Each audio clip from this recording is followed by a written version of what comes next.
We got injury updates for the Chicago Bears as the Bears prepare for their second preseason game. And we're also going to take a look at Keenan Allen calling him and DJ Moore potentially the best wide receiver duo in the league. We're going to talk about all that, plus dive into the mailbag right after this. You are now tuned in to Chicago Bears Central, your number one place for all Chicago Bears news and content. What's going on, Bears fans? Welcome to another episode of Chicago Bears Central, your number one spot for everything Chicago Bears related. I'm the host there, Haize, but more importantly, you guys can follow the channel at Chi Bears Central on every social media platform we happen to be on. With that being said, let's go ahead and get into this content for today, y'all. So, injury updates. Matt Eberflus provided a lot of injury updates, and this is important as the Chicago Bears play football tomorrow. Matter of fact, as of this recording, we're about exactly 24 hours away from the Chicago Bears taking the field in their second preseason game against the Buffalo Bills. So, updates that Matt Eberflus provided were Kyler Gordon has some tightness there. He's a work in progress, but he did say that he feels like he's getting close. Feels good about where Kyler Gordon is.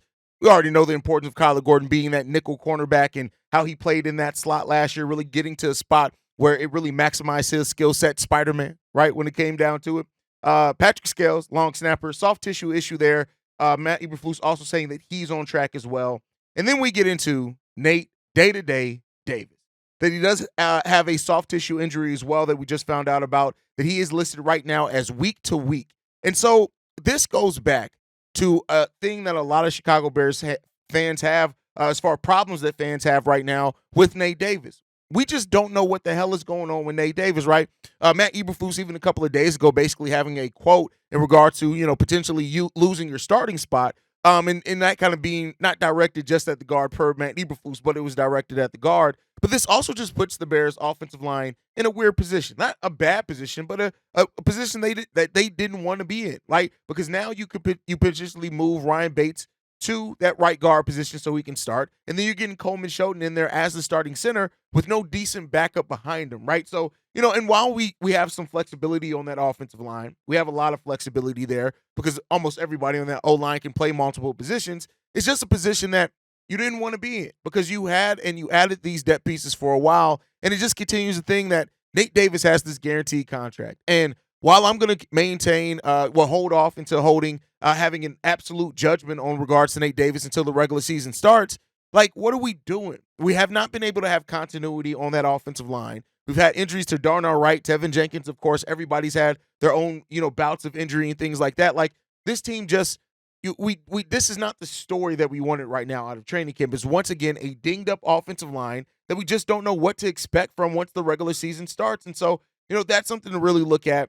Hopefully this is all for naught, right? Like, the offensive line played pretty good in the first preseason game, even though, right, I got to be clear here, it was, the other team's second and third stringers as well. So, but overall, let's see what the Bears are going to bring, man. I just, ultimately, I just hope this is that the Chicago Bears offensive line, like, if it's not in the position where we wanted and needed to be, or where the coaching staff wants it and needs it to be, that Ryan Poles does get a little bit more aggressive out there. I do think this offseason, regardless, is going to be a very trenches-focused offseason. We have a voicemail on that, so we'll get into that then.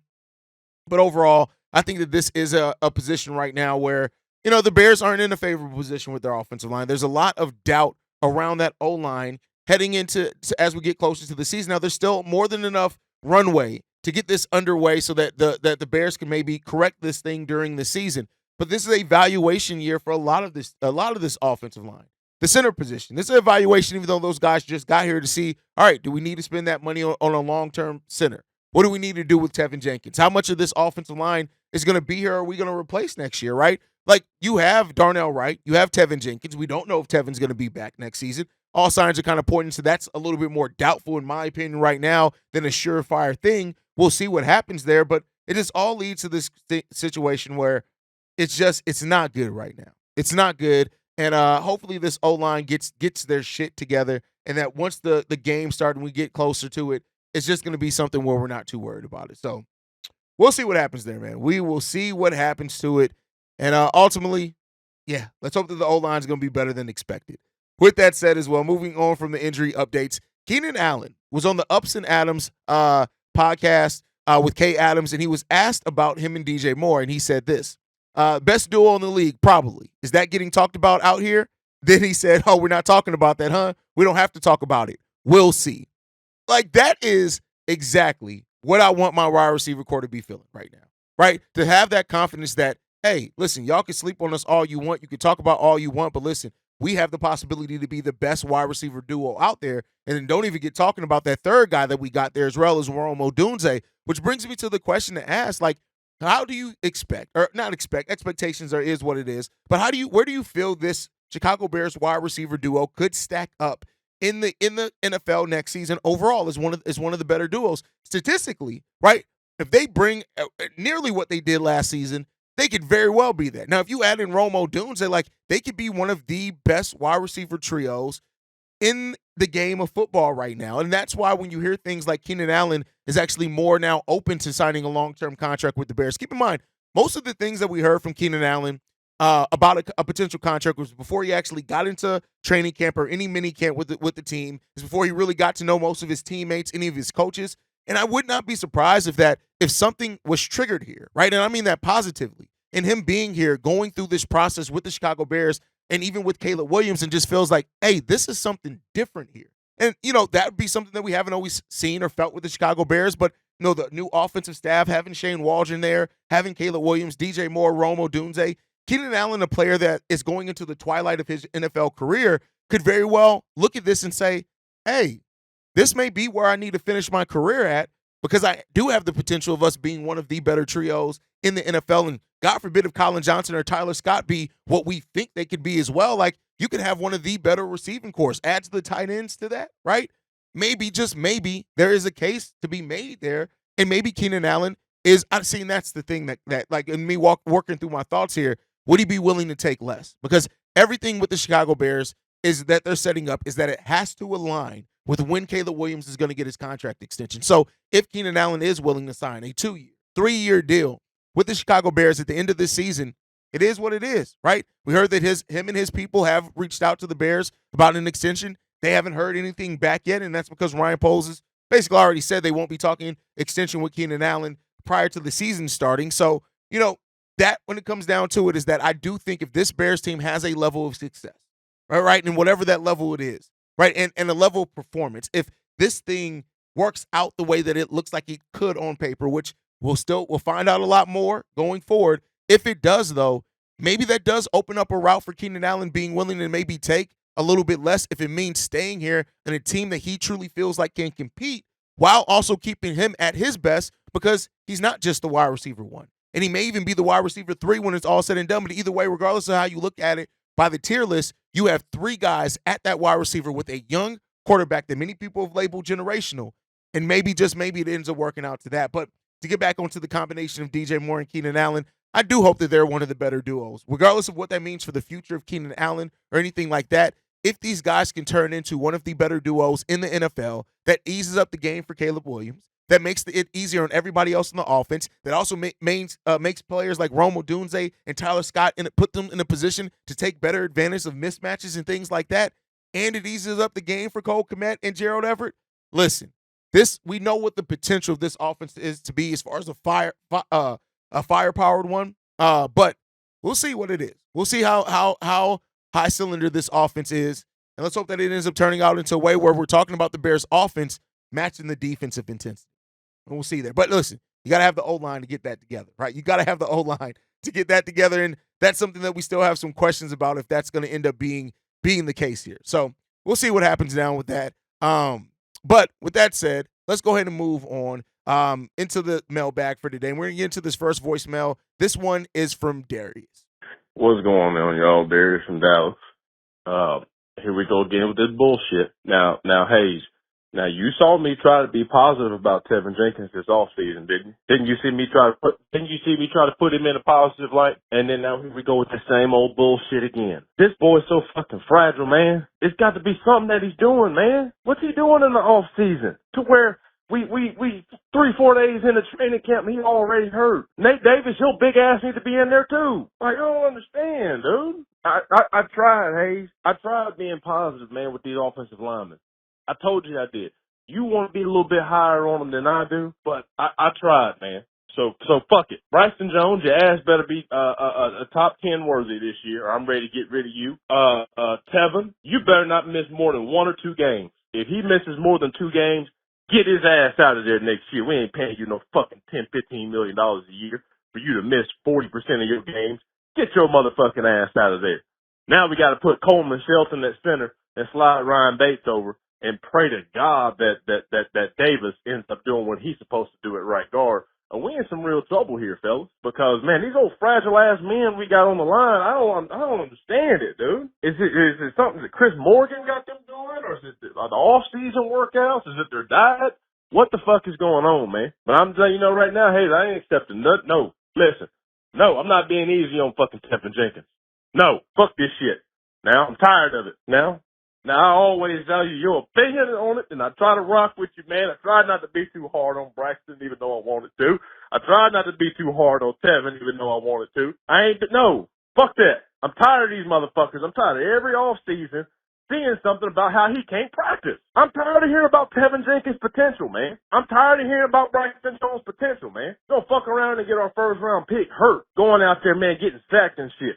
And then they gonna say he's a bust when he's out there getting hit 8 and 9 times a game. Man, I'm tired of this shit, man. I ain't been this pissed off at no damn player in a while. Tired of it, Tevin. Get your shit together, bro. And keep your big ass on the fucking practice field. Texas up, bear down.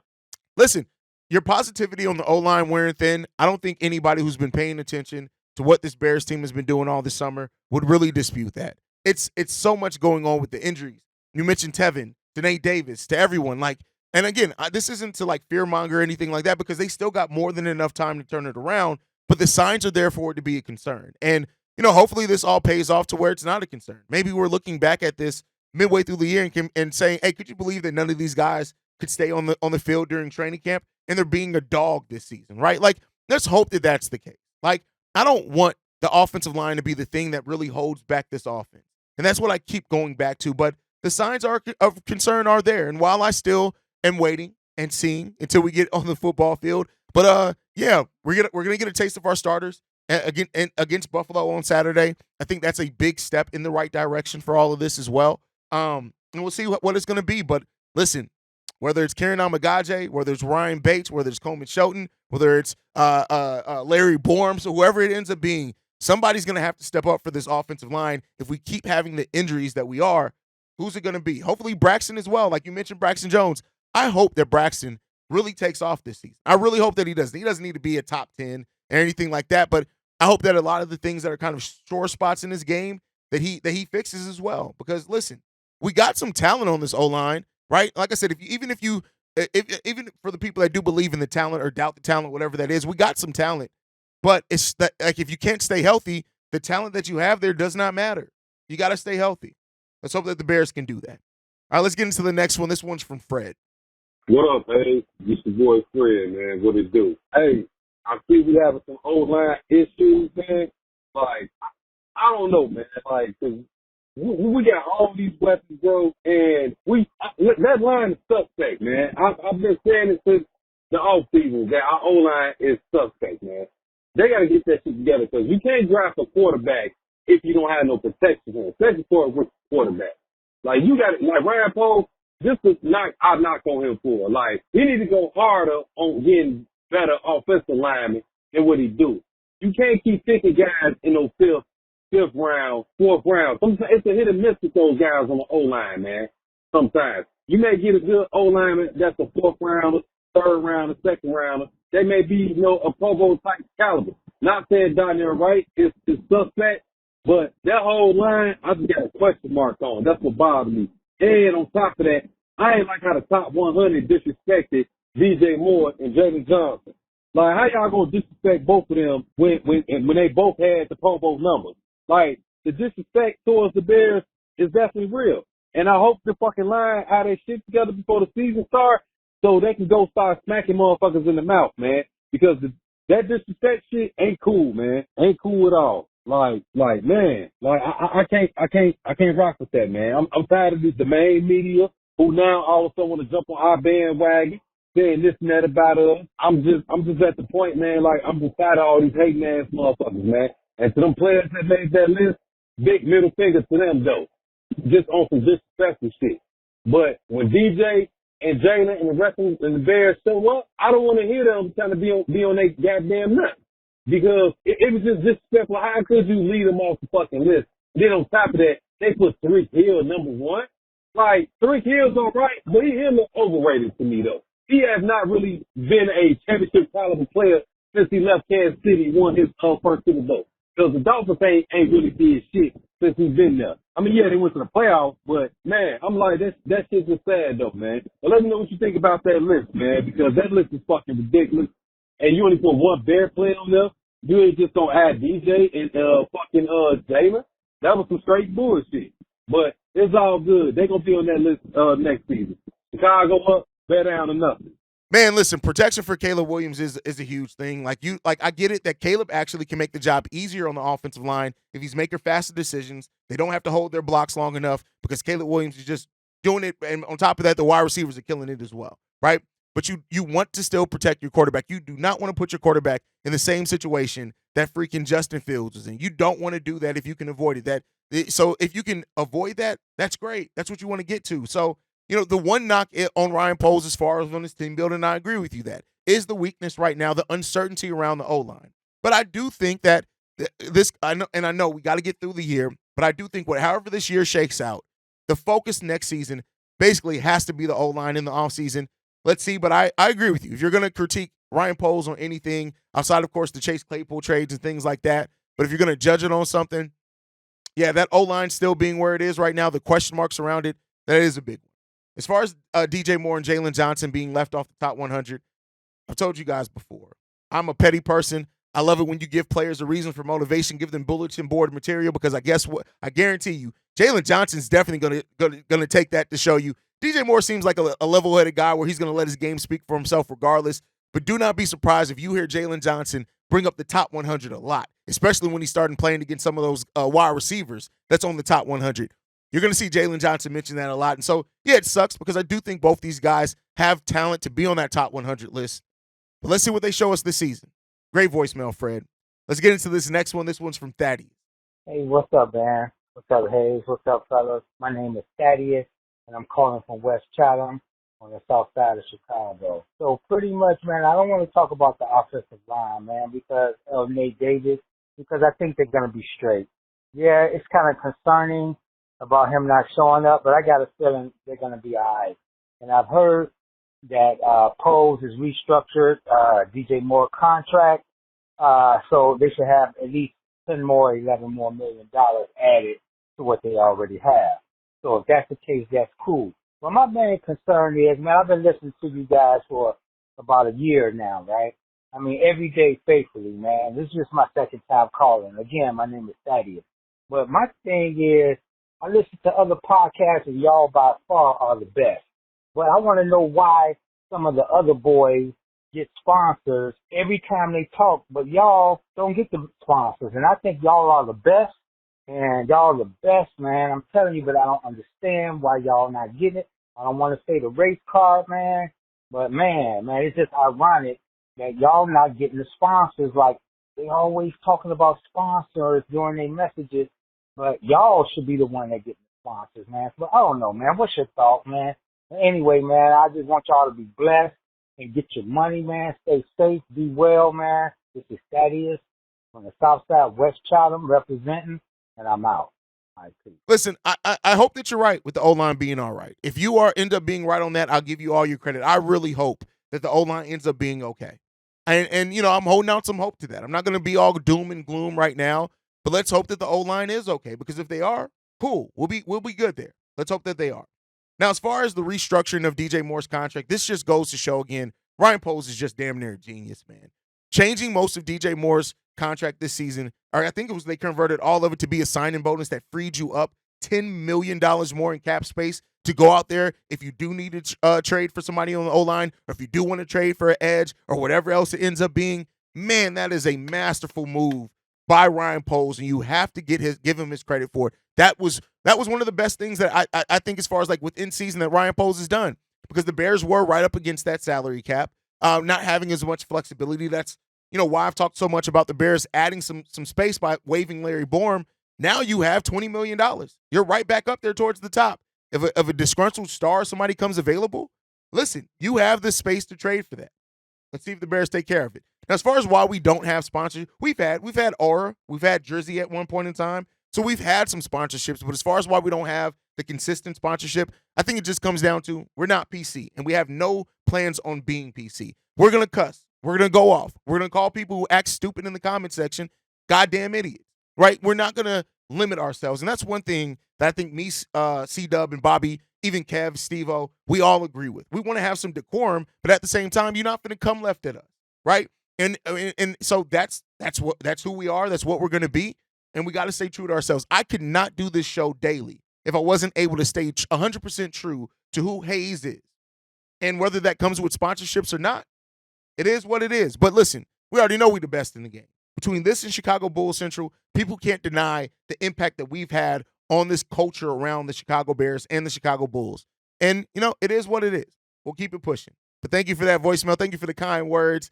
Let's get into this next voicemail. This one's from Xavier. What's going on, fellas? This is Xavier calling in again, man. I just want to know, got a quick question for you guys. I know that we've been talking about the offense a lot, but one person, that's getting lost in the mix a little bit is Cole Kmet, man. I mean, like, obviously, yeah, we know that he's a weapon. It's been discussed about his production and what he could possibly do having Caleb as his quarterback now. But my thing is, I feel Kmet is the top 5 tight end in the league, bro. So, like, I'm looking at it like this. The only 2 tight ends that I would take in the league over him is Travis Kelce and George Kittle, obviously. It's a couple of good tight ends in the league that's to round up the top 5, but I feel like Kmet is in that top 5 because, you have Sam Laporta in Detroit, you got Pat Freiermuth in Pittsburgh, you got Kyle Pitts in Atlanta, but Cole Kmet is right there with them. It's not like that they're on a level higher than him. So I feel like, that he's in that top 5, and I wonder, like, as a tight end, we know a lot of young quarterbacks look to their tight end because it's like a safety valve, for them, because those guys are, they like, especially with the skill level of a Cole Kmet. He could be a nice little safety valve for Caleb, especially with our line not being good. He'll have to get the ball out fast. And Kmet can usually get off the line fast and get into his routes and whatnot. I was wondering, man, do y'all see him having a top-tier year, like a really, like, top 5, solidify himself as a top 5 tight end in this league, man, because I think he can have a great year. I want to see him break out. Obviously, we got all the weapons on, like, at the receiver spot, man. We don't even got to go through that. We know about that. It's been, like, beating a dead horse talking about all those guys. But Kmet can really solidify himself. Do y'all really think that he can be like a top 5? Because I think he can, but I just want to know you guys' opinion about him. Do y'all think he can really solidify himself in that top 5? As always, Chicago up, bear down, man. I said it, I think, on a couple of episodes ago. Cole Kmet is going to have a big year. Now, I don't know if statistically he's going to have the same year that he had last year or a bigger year than that, but look for Cole Kmet to get huge red zone success. He may get way more touchdowns than what he got last year. I think when you look at the way Shane Waldron uses tight ends, that's why he does want to have those 2 tight end sets. Cole Kmet is shaped up to have a very big season. We've talked a lot about how having Rome Odunze in that slot is going to open up opportunity, or whoever you have in that slot with the other 3, that opens up mismatched opportunities. Now add the tight ends into that as well. Yeah, Cole Kmet's shaped up to have a big season. And I said it last year. I said last year, going into last year, that I would not be surprised if that was the season that Cole Kmet gets in that conversation as one of the best tight ends in the game of football. This season now, with Shane Waldron, with Caleb Williams passing to him, with the weapons that we have, yeah, watch out for that. I think that very well may continue, and Cole Kmet is shaped up for a very big year there, my friend. All right, let's get into the last voicemail. This one's from Bishop Lott. Griff, Cognac Boys, Steve-O, all of Chicago Bears Central, man. I love y'all. Keep doing what you're doing, man. We coming into the season, but, my biggest concern right now is Caleb Williams adjusting and showing the brilliance that's already in him. That dude is he's gonna be great, but I believe this year he has to prove himself. I've heard people mention that guys like him can come in and make a big change, but my concerns are, first of all, the O-line with Nate Davis. I just don't like what Nate Davis is doing for what we've positioned him to pay. The brother said in the Cognac Boys, man, When is he going to put something on wax? When can we be comfortable enough where this offensive system that has been put together can make a major difference in football? Because without the O-line, like Haize said, it's like a Mercedes-Benz without wheels, brother. We can't move. So my final concern is Eberflus finally either firing this dude or bringing somebody else in his place, and more importantly, while we're in training camp, that we can develop some cohesiveness with this O-line, man, because it's all centered around the O-line right now, brother. If we don't have a sound line to give him the time to throw the ball or to hand off the ball or to move the ball effectively, man, we're in trouble again. Now, of course, I also believe that, this year we can get through it fine, but next year I think that this is the last phase of the rebuilding process of this team to where we can either draft or bring in players that are willing to come to this team, because once this team shows the world what it's capable of, other players will be interested in coming here. What are you guys' thoughts about the things I mentioned? Haize, man, I appreciate your strength. The Cognac boys, man, I appreciate your support. Steve-O, man, you off the chains. I forget the other brother's name, but I just like CBC, man. I listen to other broadcasts, but CBC, I'm on y'all every day, man. Every single day, man. Chicago up, Phoenix down. Love y'all. Shalom, Bishop Lott. Yeah, I think the O-line and the defensive line are the two things that Ryan Poles needs to focus on coming up, whether it's the middle of this season, like he did with the Montez Sweat trade, or if it's next offseason, to make this team truly great. Right now, we need to see the growth of Caleb Williams to see what he's going to be. Shane Waldron in the offense, we need to see that. But a good to great offensive line, a consistent offensive line, and a D-line that just gets to the quarterback and has really no holes, that's the next thing that can make this team a great team in this NFL. And we got to see if it's going to come to fruition, right? Ryan Poles has done a good job. He said it. You're not going to fix everything all in one offseason, but he's slowly done it. When you look at it, right? Trading Khalil Mack, trading Robert Quinn. Now look at where this defensive line is. Getting players going, Roquan Smith leaving. Look at the linebacking core that we have. Eddie Jackson and those players moving on. Now look at our secondary, right? Building up that offensive line weapon, the offensive weapons that we have now. Holding on to Cole Kmet. Getting DeAndre Swift to add to Roshan and Khalil Herbert. Getting Caleb Williams. Getting Romo Dunze, right? He's added so much to this team. But that O-line and that defensive line, which I think the defensive line, especially if Javon Dexter has his leap, is going to be much better than people are expecting. But listen, you get that O-line together, you get those trenches together, man, at that point in time, those expectations of the Bears competing for an NFC championship, that may very well be the next phase of this team. And hopefully we get there, man. But guys, thank you so much for tuning in. Make sure you guys are following the show at Shy Bear Central. You can send us any feedback, questions, comments, concerns. ChicagoBearsCentral@gmail.com. Lastly, if you want to leave a text message and our voicemail for the mailbag, the number to do so, 773-242-9336. We are the number one spot for everything Chicago Bears related, thanks to you guys. And like I like to end every episode on, Chi-Town up, but Bear down. Love you guys. Peace, y'all. This has been a presentation of the Break Media.